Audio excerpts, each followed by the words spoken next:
உருவானது காற்றழுத்த தாழ்வு பகுதி. தமிழகத்தில் எங்கெல்லாம் மழை பெய்யும், தமிழகத்தில் எங்கெல்லாம் விடுமுறை என்பதை தெளிவாக பார்க்கலாம்.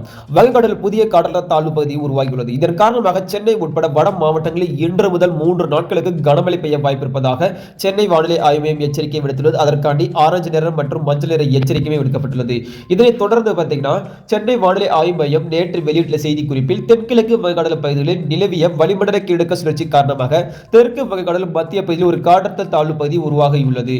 இது அடுத்த 2 நாட்களுக்கு மேலும் வலுப்பெற்று மேற்கு மற்றும் வடமேற்கு திசையில் நகர்ந்து தமிழக கடலோர பகுதிகளை நோக்கி நகரக்கூடும். இதன் காரணமாக இன்று முதல் 22ஆம் தேதி வரை தமிழகத்தில் பல்வேறு மாவட்டங்களில் பரவலாக மழை பெய்யும். குறிப்பாக இன்று செங்கல்பட்டு, விழுப்புரம், கடலூர், மயிலாடுதுறை, அதனைத் தொடர்ந்து புதுச்சேரி, சென்னை, திருவள்ளூர், காஞ்சிபுரம், திருவாரூர், நாகப்பட்டினம் மாவட்டங்கள் மற்றும் காரைக்கால் பகுதிகளில் கன முதல் மிக கனமழை பெய்ய வாய்ப்புள்ளது. நாளை சென்னை, திருவள்ளூர், செங்கல்பட்டு, காஞ்சிபுரம், கடலூர், விழுப்புரம், அதனைத் தொடர்ந்து புதுச்சேரி, ராணிப்பேட்டை, திருவண்ணாமலை, கள்ளக்குறிச்சி, வேலூர், அரியலூர், மயிலாடுதுறை மாவட்டங்களிலும் காரைக்காலிலும் ஒரு சில இடங்களில் கன முதல் மிக கனமழை பெய்ய வாய்ப்புள்ளது. குறிப்பாக இன்று இந்த 3 மாவட்டங்கள் ஆரஞ்சு நிற எச்சரிக்கை விடுக்கப்பட்டுள்ளது. அதில் செங்கல்பட்டு, விழுப்புரம், கடலூர், மயிலாடுதுறை இந்த மாவட்டங்களில் மிக கனமழை பெய்ய இருப்பதால் இதற்கென ஆரஞ்சு நிற எச்சரிக்கை விடுக்கப்பட்டுள்ளது.